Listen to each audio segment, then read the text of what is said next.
Hey there. Tonight, you're not lying in your comfortable bed with your memory foam pillow and temperature-controlled room.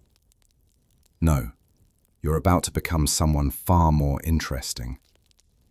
It's 3500 BCE, somewhere in what will one day be called the Balkans.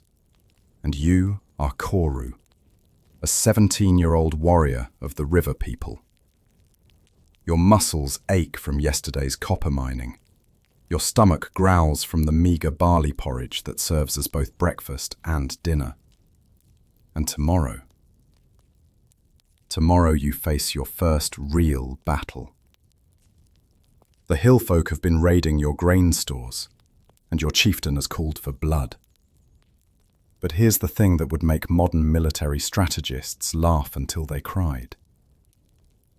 You genuinely believe, with every fibre of your being, that smearing crushed red ochre mixed with bear fat across your skin will make enemy weapons simply bounce off.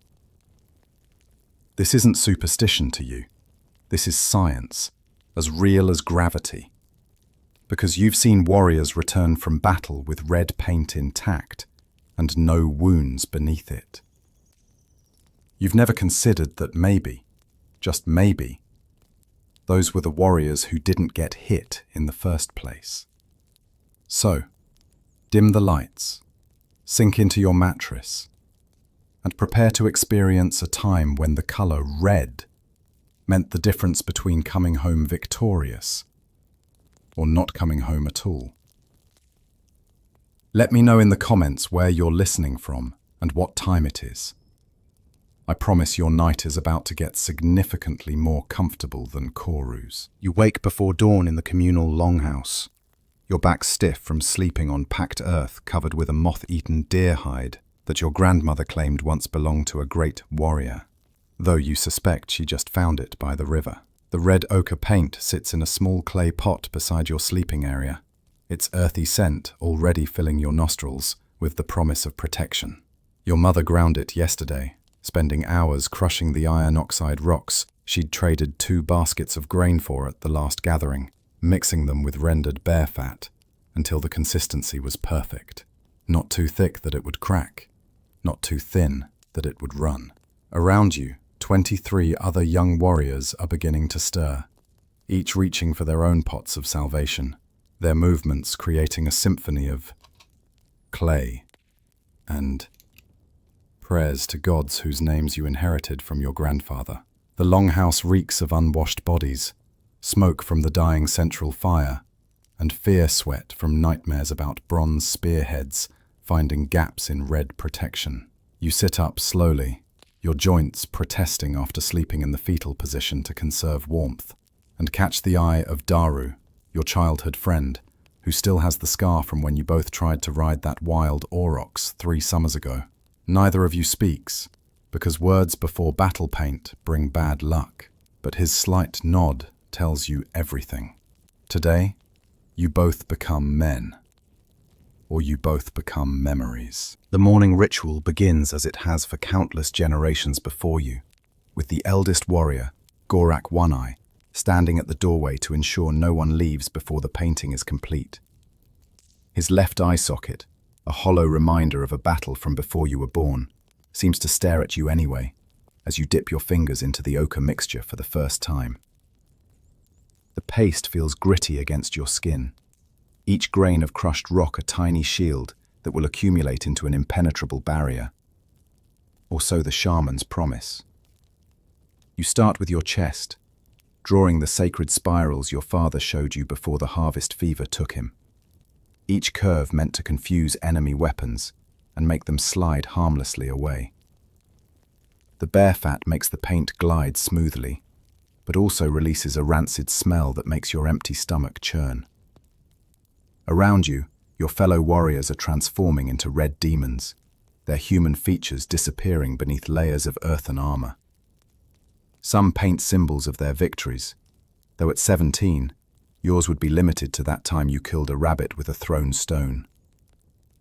Others paint the marks of their clan, the river people's wavy lines that distinguish you from the angular patterns of the hill folk you'll soon face.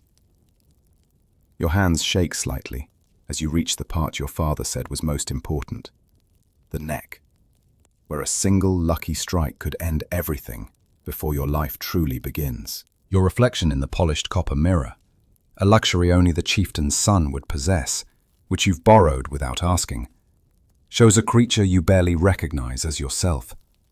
The red paint has dried into a second skin that cracks slightly when you move your face, creating tiny fissures that look like ancient riverbed patterns.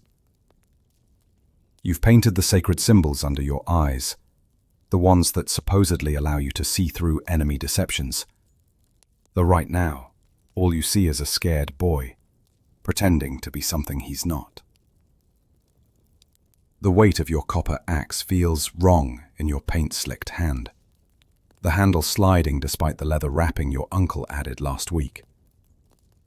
Outside the longhouse, you can hear the war drums beginning their rhythm, a sound that makes your bowels want to empty themselves, despite having nothing in them since yesterday's meager meal. Your mother appears at the doorway, not supposed to be here, but unable to stay away, carrying a small leather pouch that smells of herbs and home. She doesn't speak. Women's voices before battle curse the paint's power, but presses the pouch into your hand and touches your unpainted palm, the only part of you still human-colored. Her eyes say everything. Come back, even if the paint fails, even if you have to run, just come back. You want to tell her you will, but the lie would taste bitter than the ochre dust still coating your tongue. The march to the borderlands takes 3 hours, through terrain that would make a mountain goat complain, and your red paint is already mixing unpleasantly with sweat to create crimson streams that pool in your collarbone. Each warrior carries their own weight in weapons and water, though the clay jug bouncing against your hip seems to get heavier with every step up the rocky path. Your bare feet, also painted red for speed, find purchase on stones worn smooth by generations of warriors making this same journey to defend the same fields from the same enemies.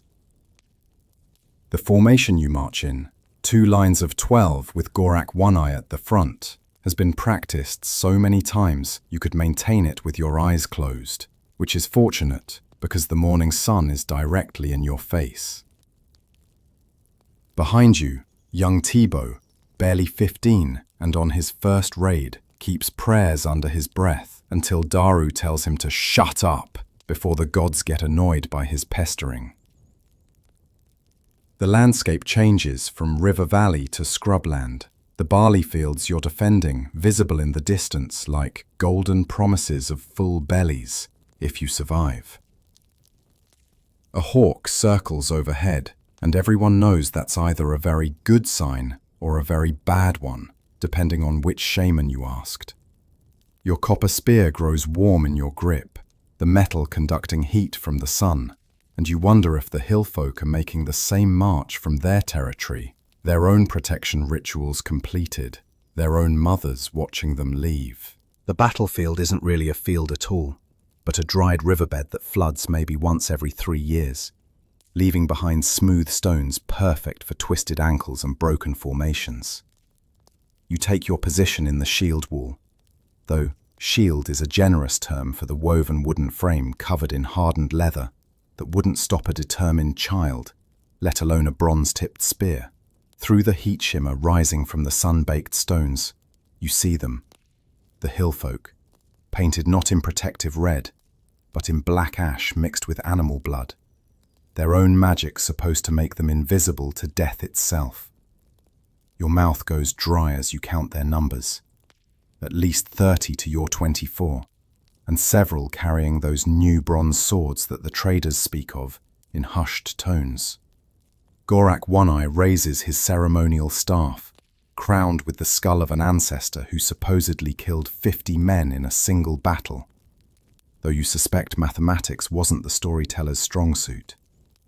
The ritual challenges begin, each side's champion stepping forward to hurl increasingly creative insults about the other's mothers, livestock, and questionable parentage.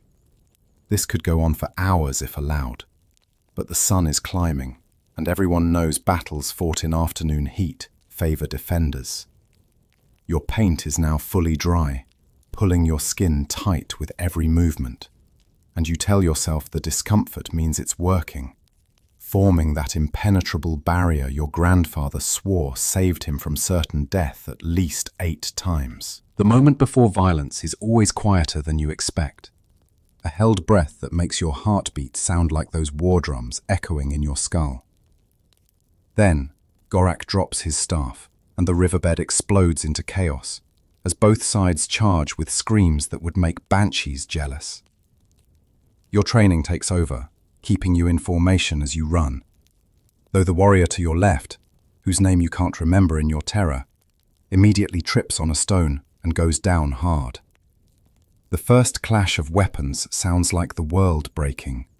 Copper on bronze, on wood, on leather. And suddenly you're face to face with a hillfolk warrior, whose black paint makes him look like a demon from the stories told to scare children. His bronze sword swings at your head, and you duck, feeling the wind of its passage disturb your hair. Your red paint obviously working, because the blade didn't touch you, ignoring that you moved out of the way. Your spear thrust catches him in the thigh, not painted black, and his scream is very human as he falls. There's no time to think about being a killer now, because another warrior is already on you. This one with an axe that looks like it's seen more battles than you've seen winters. The red paint on your arms seems to glow in the sunlight as you block his swing with your spear shaft, the wood creaking dangerously but holding. And you thank every god you can name that you're still standing. Battle is nothing like the stories, where heroes dance through enemies untouched and victorious. It's desperate scrambling on loose stones while trying not to soil yourself, as bronze points seek your soft parts. Your spear is gone now, lost when that axe-wielder's friend tried to hamstring you and you had to roll away, leaving your grandfather's weapon embedded in someone's shield. The copper knife at your belt feels pathetically small as you face a hillfolk warrior whose black paint is now streaked with red. Though whether it's his blood or someone else's, you can't tell. He lunges with a movement that telegraphs his intention so clearly, even you can read it. And your painted hand finds a good-sized riverstone that fits perfectly in your palm. The rock catches him square in the painted forehead, and he drops like a sacrifice at harvest time. Around you, the battle has devolved into small, brutal fights. Men rolling in the dust, biting and gouging when weapons are lost. You see Daru 20 feet away, his red paint intact except where someone's blood has splattered across his chest, using his shield to beat someone who's already down. The discipline of formations has dissolved into the chaos of survival, and you realize with startling clarity that your paint hasn't stopped a single weapon. You have. Every dodge, every block, every desperate scramble has been your body keeping you alive, not the ochre that's now more pink than red from dilution. The battle turns when the hillfolk's leader, a giant of a man whose black paint makes him look like a walking shadow, falls to Gorak's copper axe. You don't see the killing blow, too busy trying to keep a young hillfolk warrior from opening your throat with a broken pottery shard he's wielding like a dagger. Your knee finds his groin.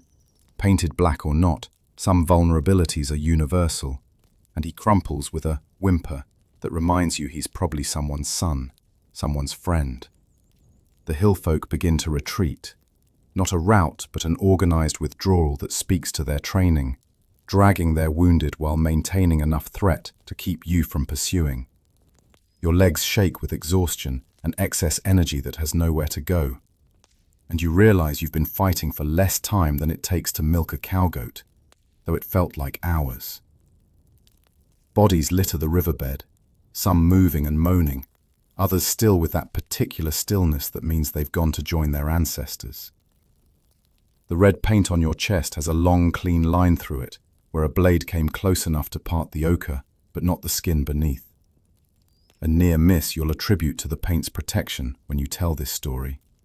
Tebo, the young warrior behind you in the march, sits on a stone, crying, his red paint unmarred, but his innocence thoroughly dead.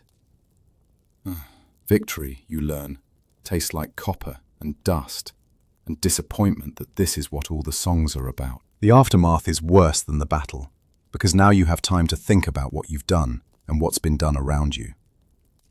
Your first task is helping Gorak collect the thumbs of the enemy dead, a tradition that ensures their spirits can't hold weapons in the afterlife to continue the fight. The copper knife that seems so small in battle now feels too heavy as you kneel beside the warrior you killed with the riverstone, his black paint making it hard to see where to cut. His eyes are still open, staring at something beyond the sky, and you close them with your unpainted palm before taking what tradition demands. 3 river people warriors didn't survive to see this victory. Harok, the potter's son, whose red paint did nothing to stop a bronze spear through his heart. Old Nexu, who shouldn't have been fighting at his age, but insisted his paint was strongest. And someone so mangled you can't identify them until Daru tells you it's Jorak, who just became a father last moon. You help wrap their bodies in whatever cloth can be found, their red paint now a funeral shroud that will travel with them to the afterlife. The wounded are worse than the dead, because they scream and beg, and remind you that glory is just another word for managed suffering. Your mother's herb pouch provides some relief when chewed, the bitter leaves numbing mouths and, hopefully, spirits. The victory celebration feels hollow as you sit around the fire that night. The same longhouse that seemed cramped this morning, now echoing with the absence of 3 voices. Your red paint has been partially washed off in the river, leaving strange patterns where the ochre clung most stubbornly to your skin, like a map of survival. The fermented barley beer tastes sour, but you drink it anyway, because that's what warriors do, and you're apparently a warrior now, though you feel more like a boy who got lucky. Gorak One-Eye stands to tell the story of the battle, already embellishing details. In his version, you killed 3 enemies with that riverstone, and your red paint deflected a dozen blades.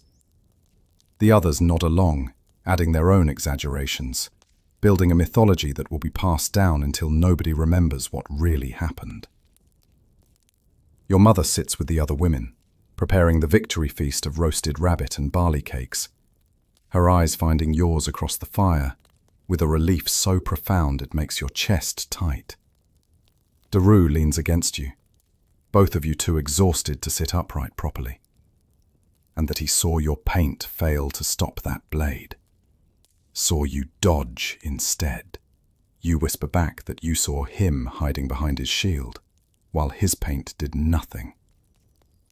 You both agree to keep these truths to yourselves, because sometimes the story is more important than the facts. Sleep doesn't come easily that night. Despite your exhaustion that runs bone deep and makes your eyelids feel like river stones. Every time you close your eyes, you see that hillfolk warrior's face as your spear found his thigh, the surprise in his expression that matched your own. The red paint residue on your skin itches something fierce, and scratching only makes it worse, creating welts that will last for days. Around you in the darkness, you hear others struggling with their own demons. Tebo in his sleep, someone else prayers, and at least one warrior stumbling outside to vomits from delayed battle shock or too much victory beer. The straw beneath you rustles as you turn, trying to find a position where your bruised ribs don't ache, where the cut on your shoulder you didn't even notice during the fight doesn't throb. Tomorrow, the shamans will declare the red paint a success, point to how many survived, and ignore how many didn't. They'll prepare new batches, grind fresh ochre, and promise the next group of young warriors the same protection they promised you. You know now it's a lie, but you also understand why the lie is necessary. Without the paint's false courage, would anyone have charged at all? The thought keeps you awake until dawn starts creeping through the smoke hole, bringing with it the roosters, and the beginning of another day you almost didn't see. Morning brings the shamans, as you knew it would, their faces painted with permanent ochre tattoos that mark them as bridge keepers between flesh and spirit. The eldest, Yarok Bone Reader, examines each survivor, declaring the patterns in your remaining paint evidence of divine protection. He points to the clean line across your chest where the blade passed, proclaiming it a miracle of the Red Earth's power. And you bite your tongue, rather than explain it was your backward stumble that saved you. The younger warriors who didn't fight, including your little brother Peku, gather around with eyes full of awe and envy, touching your faded paint marks like they're sacred relics. One asks if you felt invincible, and you tell him yes, because the truth would steal something from him he needs to keep. Yarok produces a pouch of special ochre. The days that follow blur together in a routine of healing and remembering, your body mending faster than your mind processes what happened in that riverbed. Your shoulder wound, properly cleaned and packed with honey and herbs, closes into a pink line that will eventually fade to white. Another story written on your skin. The village treats you differently now. Not quite with respect, but with that careful distance given to those who've crossed the line between child and killer.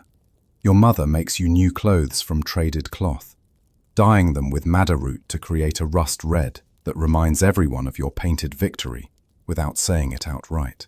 Work continues, because survival doesn't pause for heroes.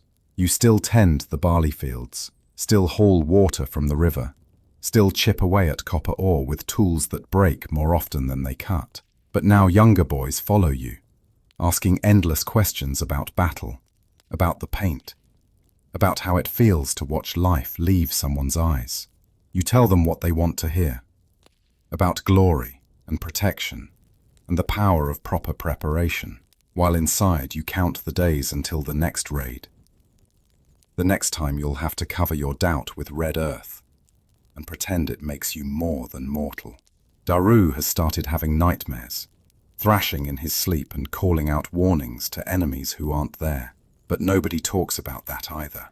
The copper mine is where you find unexpected truth, deep in the earth where the red ochre comes from the same veins that give you weapons.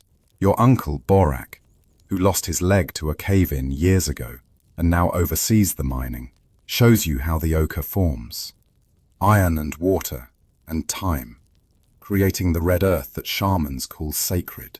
Down here in the lamplight, with tons of rock above your head, he tells you what his father told him. The paint never protected anyone from weapons, but it protected them from running away. A warrior covered in red can't easily hide, can't blend into the forest and disappear when fear takes hold. The paint marks you as committed, trapped by your own decoration into standing and fighting, because everyone can see who fled and who stood. It's genius, really. Using shame and social pressure disguised as magical protection, he shows you the purest veins of ochre, teaches you to... The news arrives with traders from the river confluence. The hillfolk are gathering allies, calling in old debts and marriage ties to assemble a force that will dwarf your last encounter. The trader, gap-toothed and eager to spread drama, says they have 50 warriors, maybe 60, all painting themselves with new symbols that supposedly learned from Eastern shamans. Your village has 28 fighters if you count old Gorak and young Tebow, whose voice just broke but hasn't recovered from his first battle shakes. The council meets in the chieftain's house, smoke from the sacred herbs making everyone's eyes water as they discuss options that don't really exist. Running means abandoning the barley fields just before harvest, ensuring starvation come winter. Fighting means probable annihilation, red paint or not. Someone suggests negotiation, offering tribute, but the chieftain points out you have nothing they don't already plan to take. The decision, when it comes, surprises nobody. You'll fight because that's what the river people do, have always done, will always do until there are no river people left. The shamans begin preparing paint with extra ceremonies, adding ground bones from ancient warriors and blood from a sacrificed goat, as if these additions will somehow change mathematics. You help with the grinding, your hands turning red again, and wonder if you'll die believing in the paint or knowing the truth. Training intensifies with the desperation of those who know they're outnumbered, but refuse to acknowledge it aloud.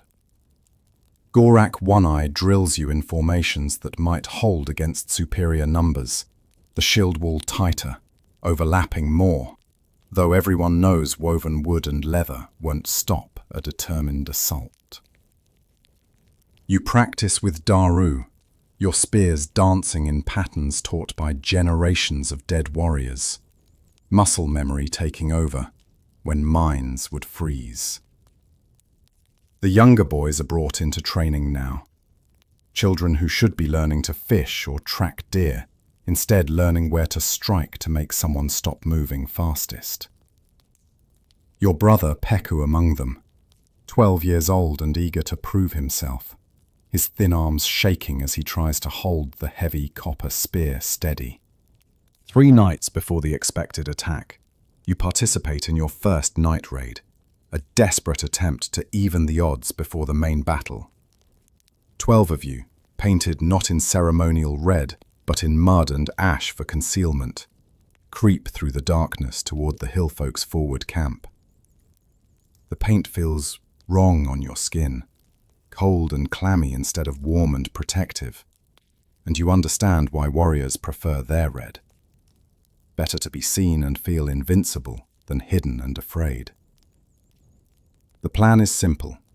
Kill their sentries, burn their supplies, create enough chaos to make them reconsider, or at least delay. You're paired with Daru, crawling through wet grass that soaks through your minimal clothing, copper knife between your teeth, tasting of blood, though you haven't bitten yourself yet. The sentry you're assigned is young, maybe your age, sitting by a small fire and something that sounds like a lullaby. Daru looks at you, and you both know this isn't honorable combat, but murder.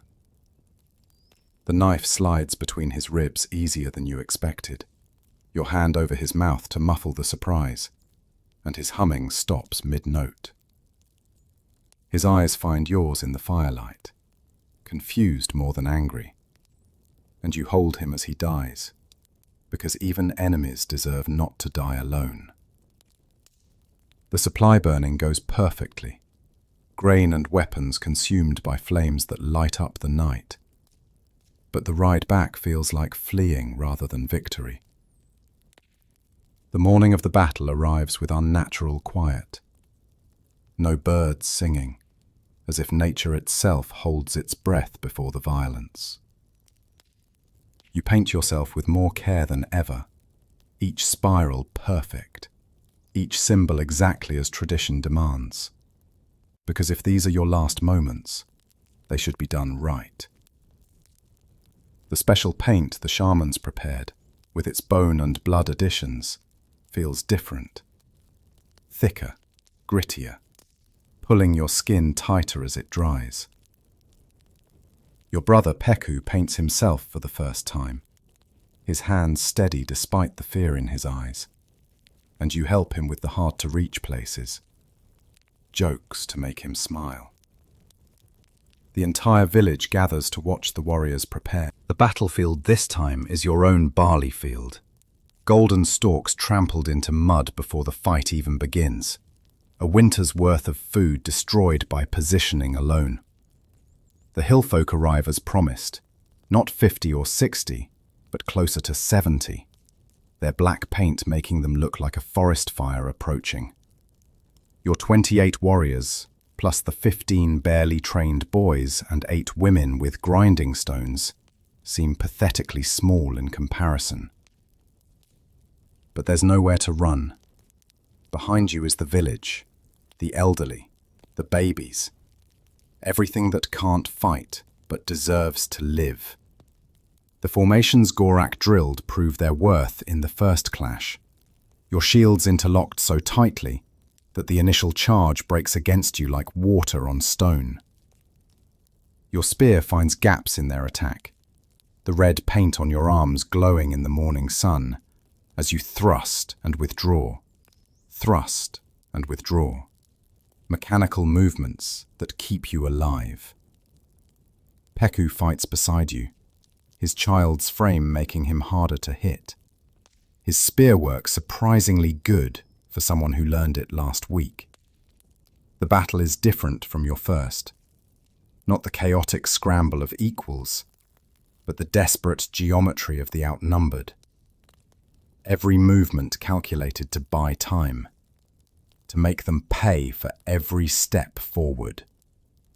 Your paint might not stop weapons, but your determination to keep it intact, to die still red rather than surrender, that might be magic enough.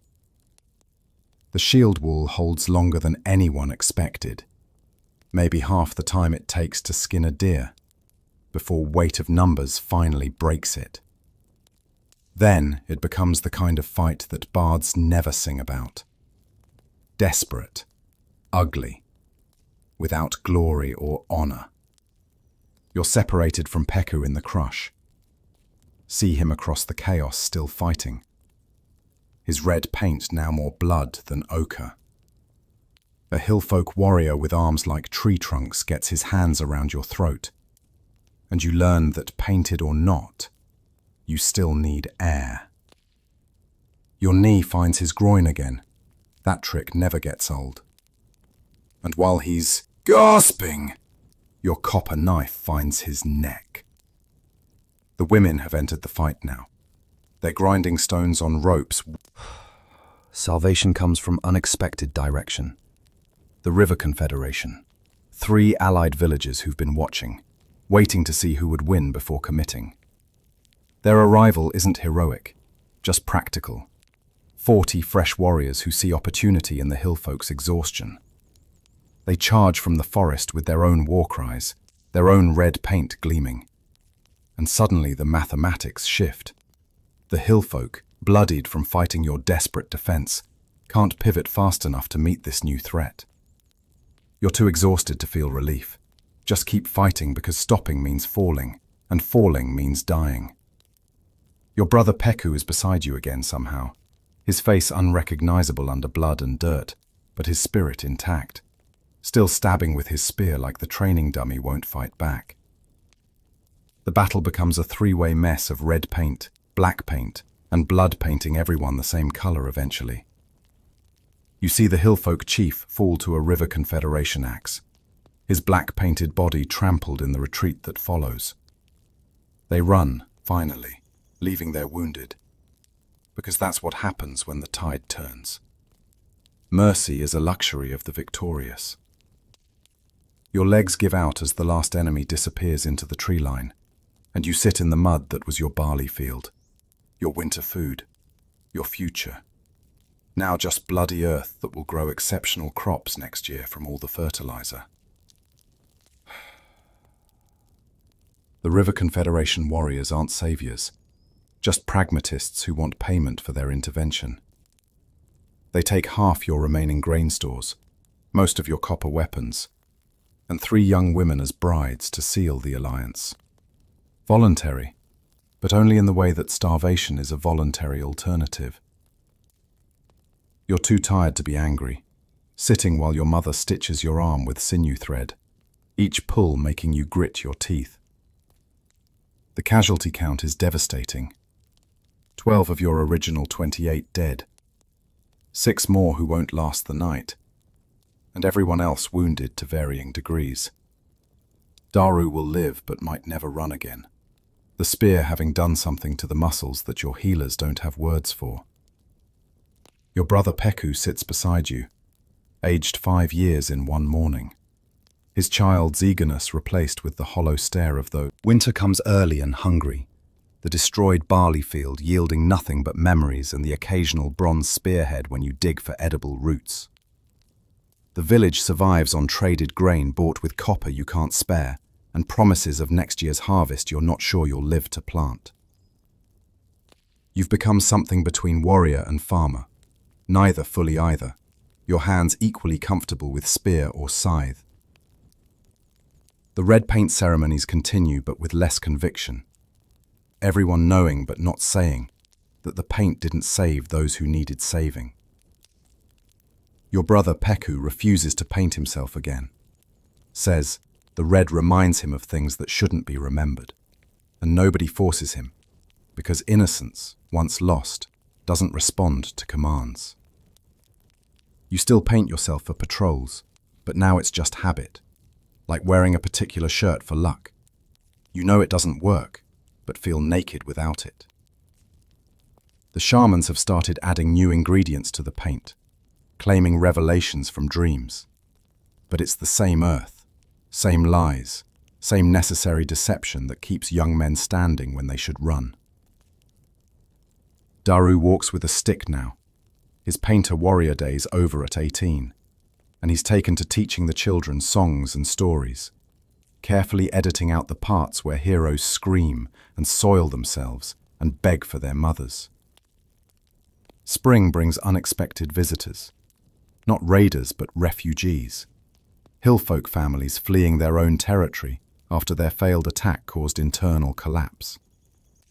They stand at your borders, painted not for war but for mourning, white clay that makes them look like ghosts of the people you killed.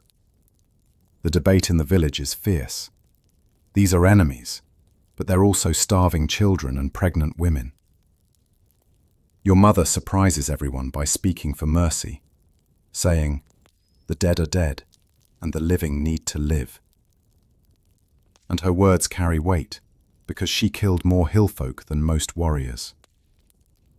You're assigned to help integrate 3 families, teaching them river people ways, and discover that Kosu, whose father you killed with that river stone, is just a boy who likes to catch frogs and fears the dark.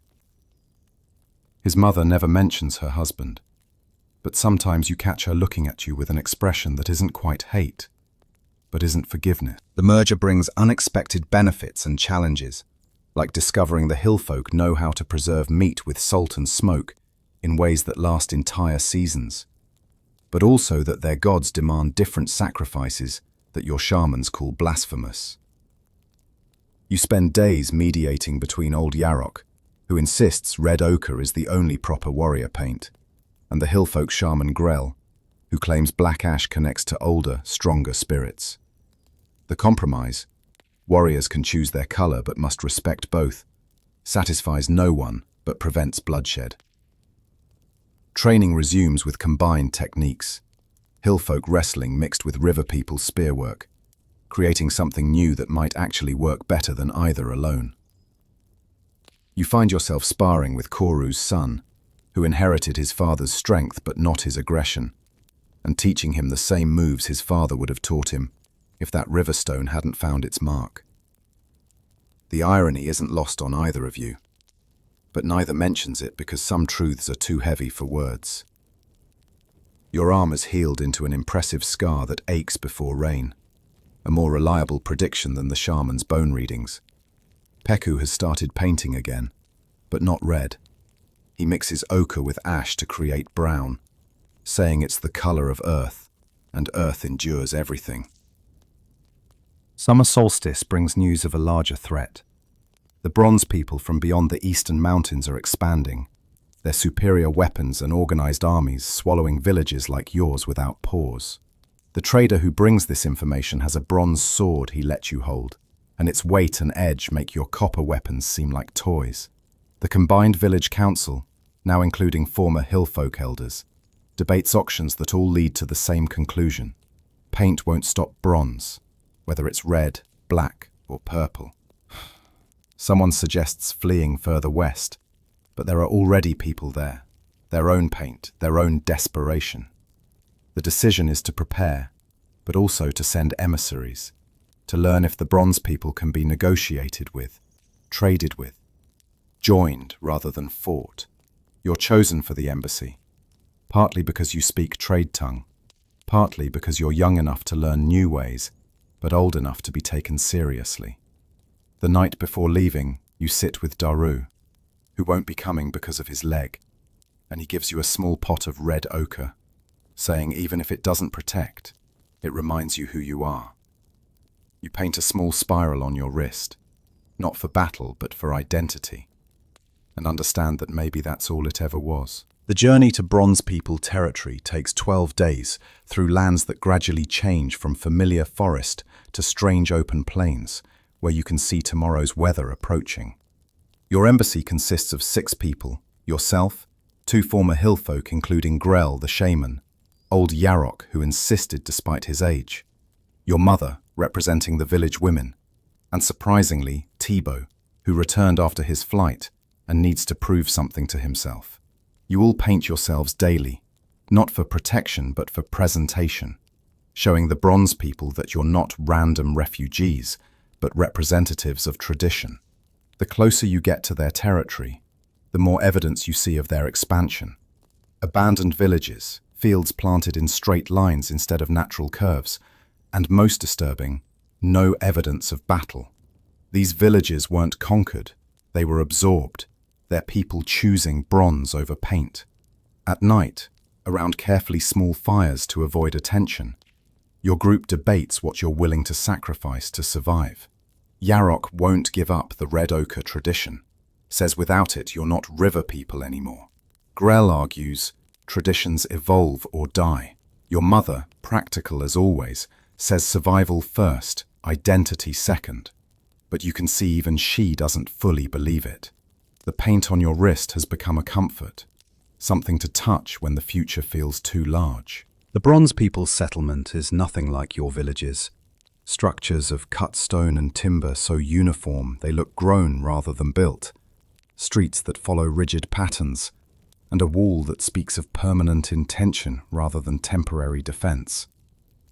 The guards at the gate wear identical bronze plates over their chests, their faces unpainted, but marked with uniform haircuts and shaven chins that make them look eerily similar. They laugh at your paint, not cruelly but with genuine amusement, and one offers you water from a bronze cup, worth more than your entire village produces in a season. The leader you're brought to see is a woman, which surprises everyone except your mother, who, that perhaps these people aren't completely insane. She introduces herself as Administrator Thale, a title that translates poorly, but seems to mean someone who organizes rather than rules. Through a translator who knows 3 words of your language for every one you know of theirs, she explains their offer. Join the Bronze Federation. Adopt their ways, their tools, their laws, and receive protection, trade, and technology that makes red paint look like children's mud pies.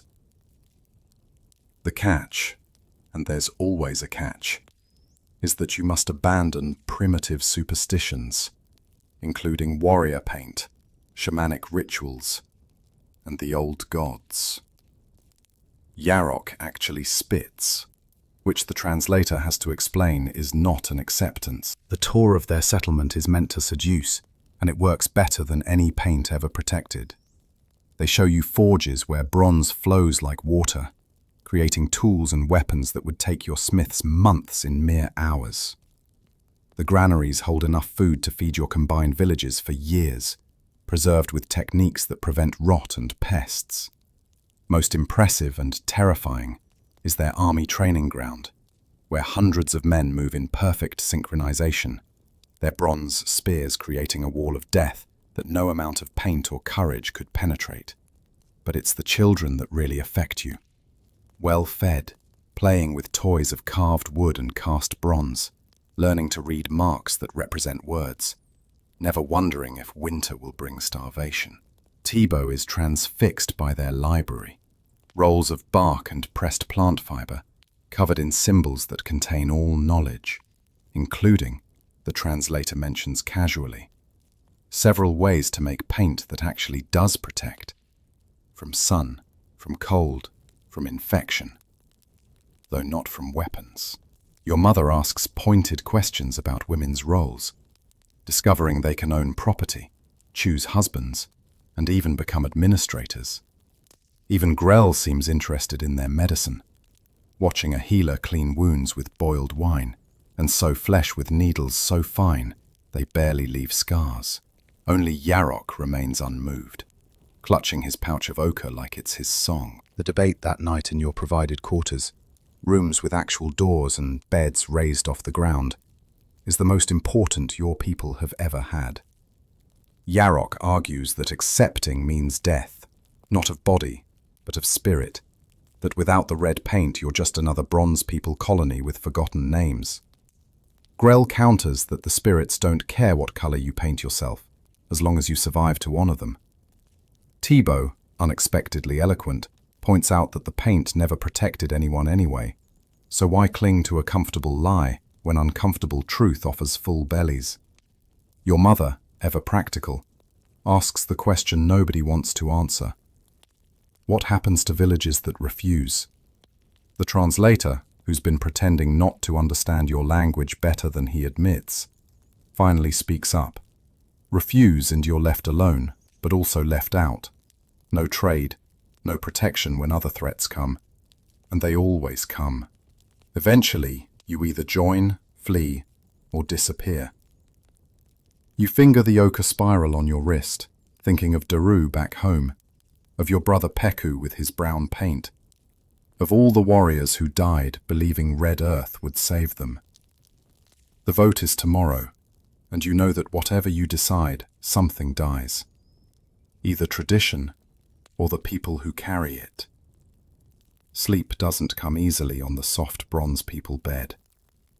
The vote splits predictably. Yarok refuses. Grell accepts. Thibaut accepts. Your mother abstains pending your decision, making you the deciding voice. You request one more day, not to decide but to truly understand what you're choosing. Administrator Thale agrees, assigning you a Bronze People guide, a young man named Marcus who, surprisingly, reveals his grandfather was from a painted tribe 3 generations ago. He shows you the integration district, where recent converts learn bronze ways, and you see familiar faces, warriors from distant tribes you recognize from gatherings, now clean-shaven and painting only for festivals, their children already forgetting the old language. One man, still bearing faded ochre stains on his hands, tells you the hardest part wasn't giving up the paint, but admitting it never worked. The easiest part was watching his children grow tall instead of... Your decision comes not from logic, but from a child's laugh. In the integration district playground, you watch a girl who could be your brother Peku's daughter someday, playing with both painted refugee children and bronze-born ones. No distinction in their joy. She falls, scrapes her knee, and a bronze mother and painted father rush to help equally, cleaning the wound with wine and soothing it with songs in 2 languages. This is the future. Not pure river people or pure bronze people, but something new. Something that takes the best of both and discards what doesn't work, like paint that doesn't protect. You vote to accept integration, with conditions. The right to maintain stories of the painted times, to teach children their ancestral names alongside bronze ones, and to hold one festival each year where warriors paint themselves red in remembrance. Not for protection, but for identity. Administrator Tali accepts these terms, even seems pleased by them. saying diversity of tradition strengthens the Federation. Yarok storms out, heading home alone to rally those who prefer painted death to bronze life. And you let him go, because every story needs its martyrs. The treaty is marked with your thumbprint in red ochre mixed with bronze dust, a perfect metaphor for what you're becoming.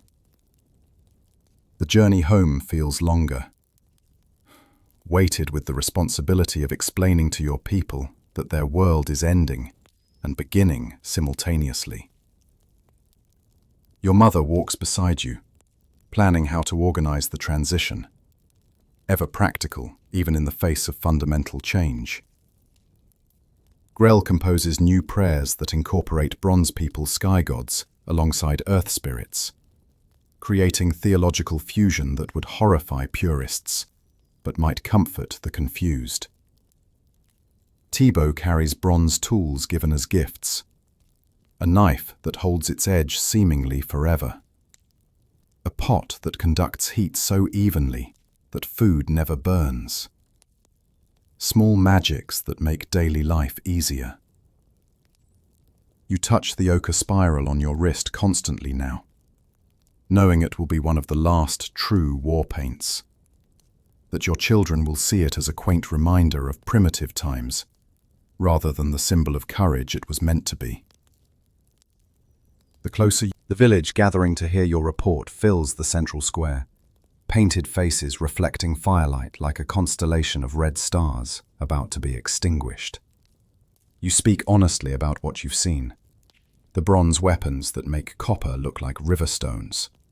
The food stores that mock famine. The children who grow tall and strong.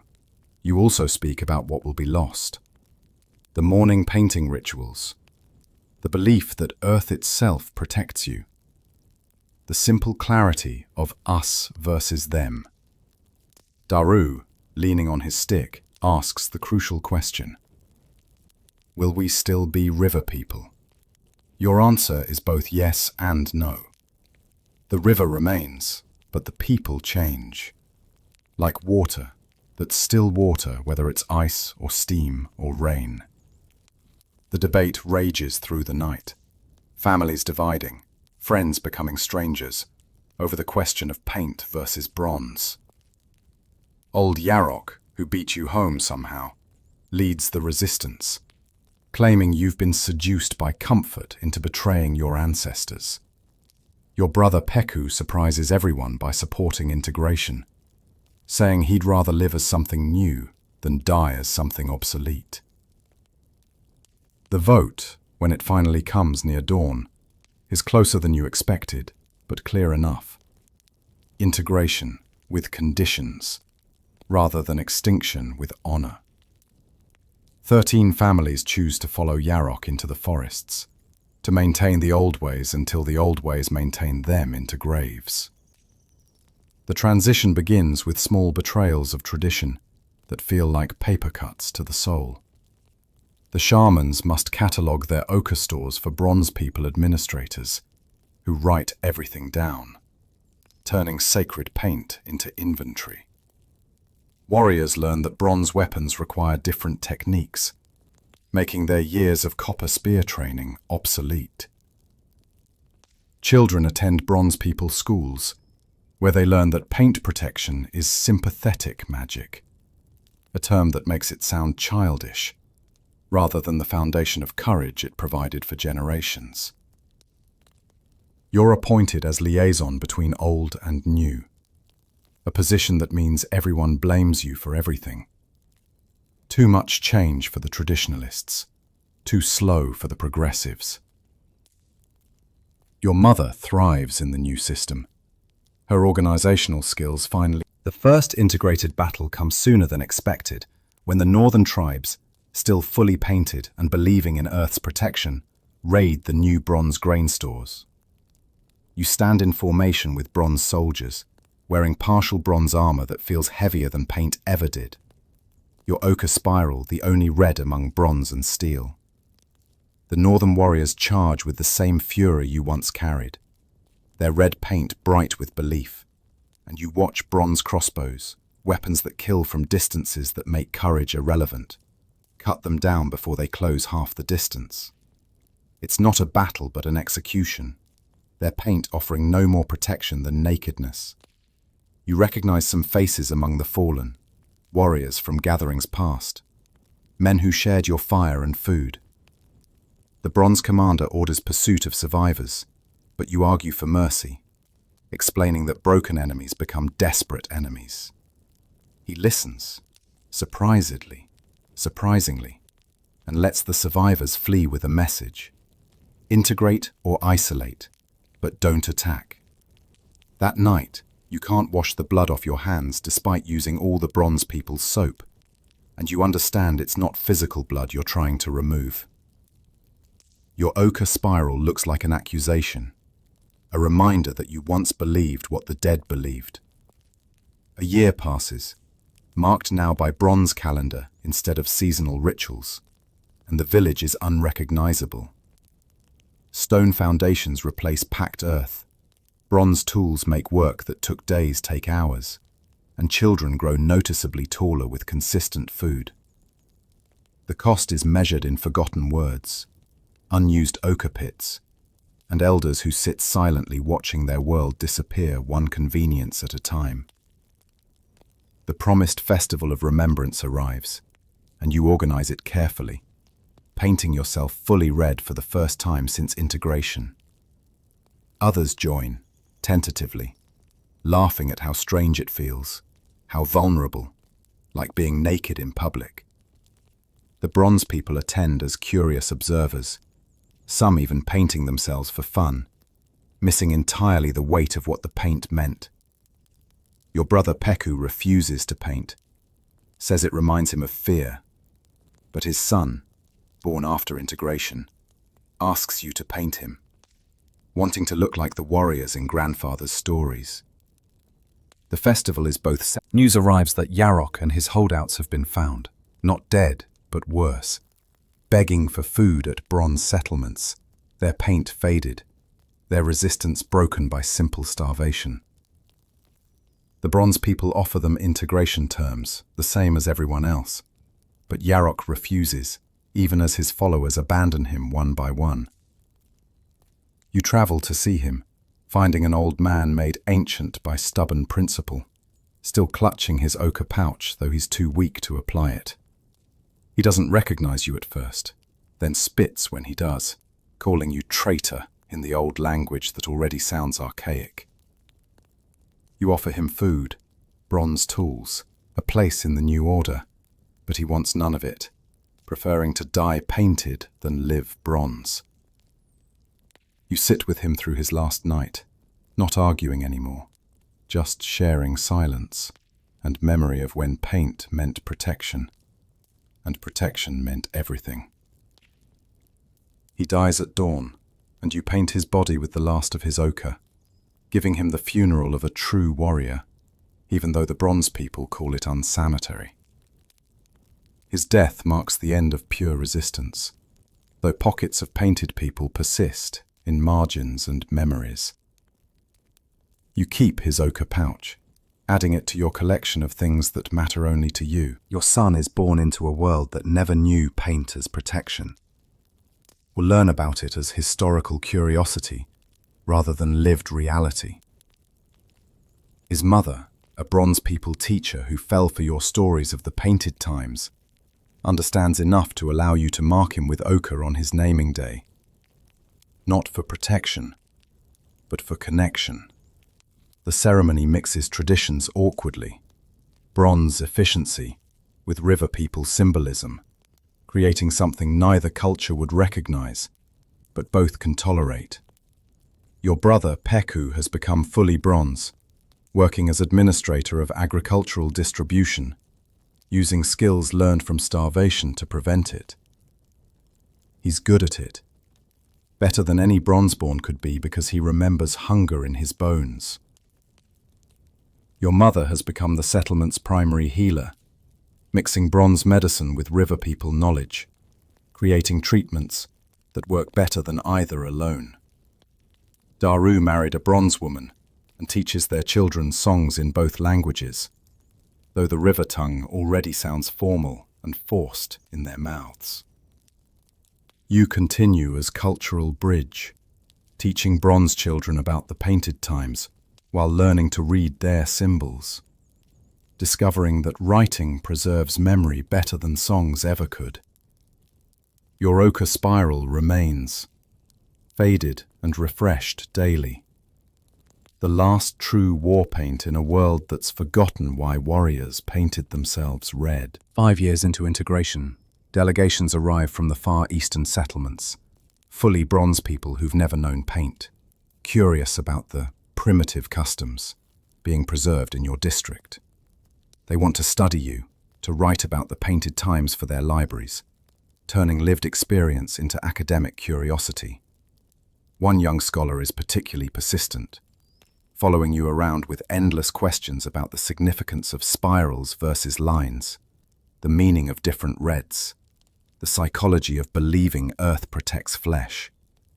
You try explaining it wasn't about the patterns or shades, but about the transformation, becoming something that couldn't run, wouldn't hide, had to stand. She writes it all down but doesn't understand, can't grasp that the paint's power was in its powerlessness, its magic in its mundanity. She asks to watch you apply your daily spiral, documents each movement like it's ritual, when really it's just habit now. Muscle memory of a meaning that's already fading. Your son watches too, 3 years old and curious why father paints one wrist when nobody else does. You tell him it's to remember, though you're no longer sure what exactly you're remembering. The paint, the people who believed in it, or yourself before you stopped.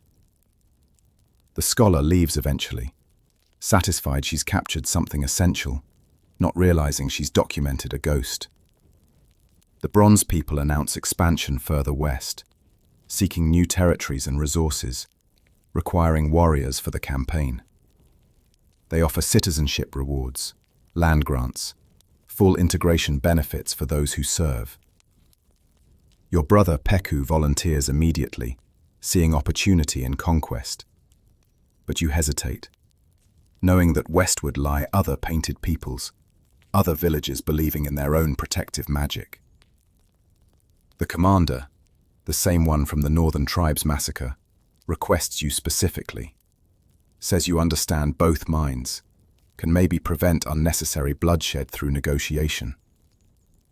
It's not really a request. Refuse and your family's integration privileges might be reconsidered. You accept, but insist on bringing Daru, whose songs might accomplish what swords shouldn't have to.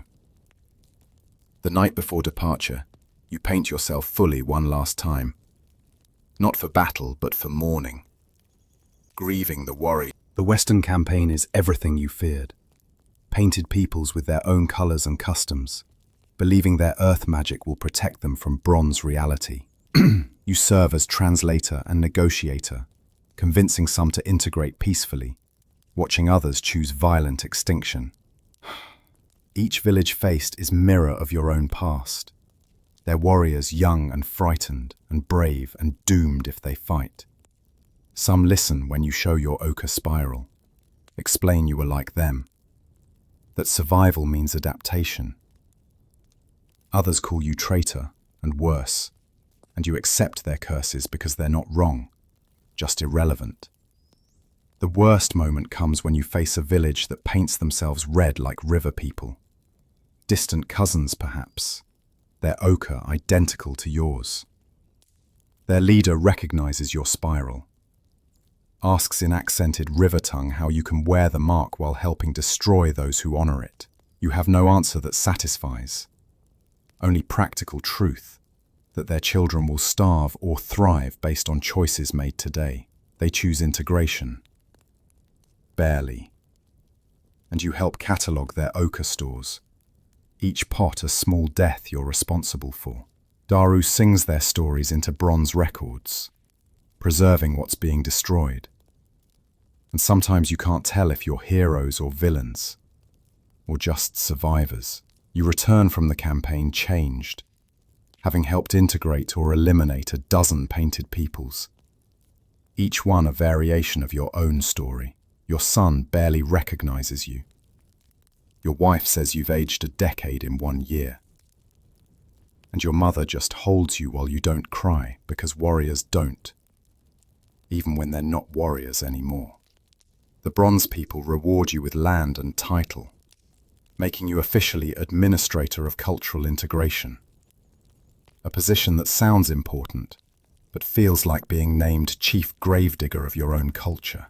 You're good at it, though, understanding both preservation and transformation, helping painted peoples transition with minimum trauma.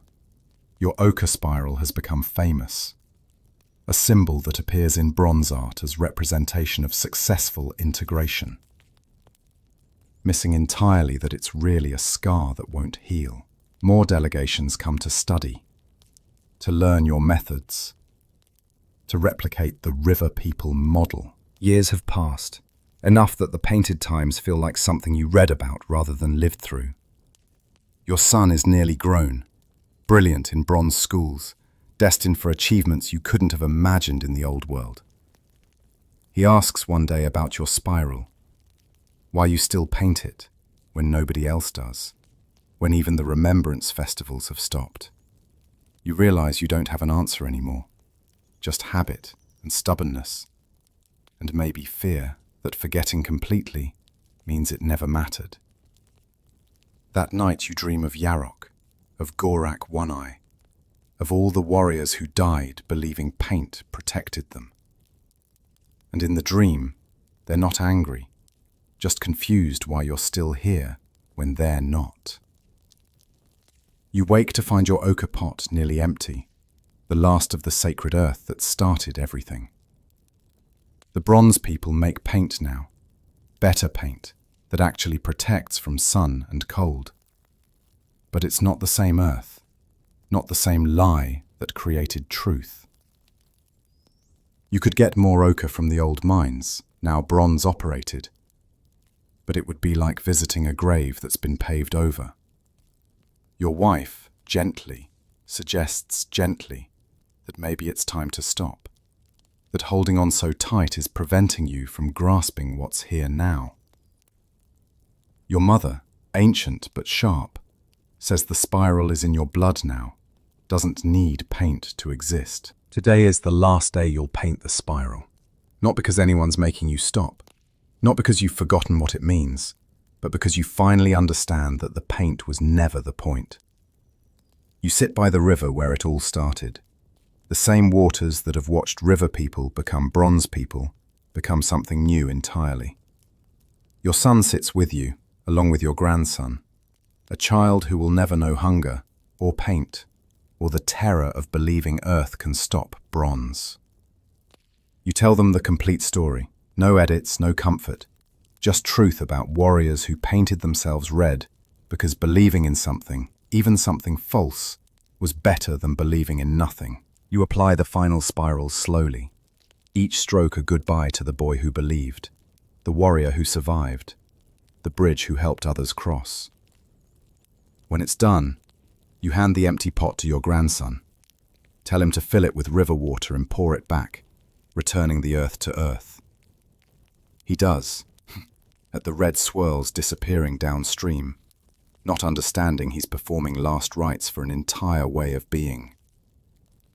You don't wash off the final spiral, letting it fade naturally, like memory, like tradition, like everything that seems permanent until it isn't. Walking home, your unmarked wrist feels naked but free, and you realize the paint finally worked. It protected you long enough to not need protection anymore. The painted times are gone now, living only in stories told by old ones who barely believe their own memories, and young ones who think grandfather exaggerates. You've lived to see your great-grandchildren born into a world of bronze and literacy, where survival is assumed rather than fought for daily. Sometimes, on quiet evenings, you trace the ghost of a spiral on your wrist, feeling the phantom presence of ochre that once meant everything. The scar is still there, will always be there, a permanent mark that needs no paint to persist. Your descendants will never understand what it cost to stand in that riverbed, believing red earth would save you, discovering it wouldn't, fighting anyway. They'll never know the weight of choosing survival over tradition, integration over identity, future over past. And that's good. That's what you fought for, painted for, suffered for. So tonight, as you have for so many nights, sink into your soft bed, pull your warm blankets close, and remember that once, warriors painted themselves red and believed it made them invincible. They were wrong about the paint, but right about the belief. That has to be enough. Sweet dreams of a time when the color of earth meant the difference between courage and cowardice, between standing and running, Between remembering and forgetting. The paint is gone, but you remain. And in remaining, you've won the only battle that ever really mattered, the one against forgetting completely. Rest well, knowing that somewhere in bronze libraries, the story of the painted warriors lives on, even if nobody remembers why they really painted themselves red. Time to sleep now, leaving the painted times where they belong. In the past, in memory, in the fading spiral that was always more about the wearing than the protection.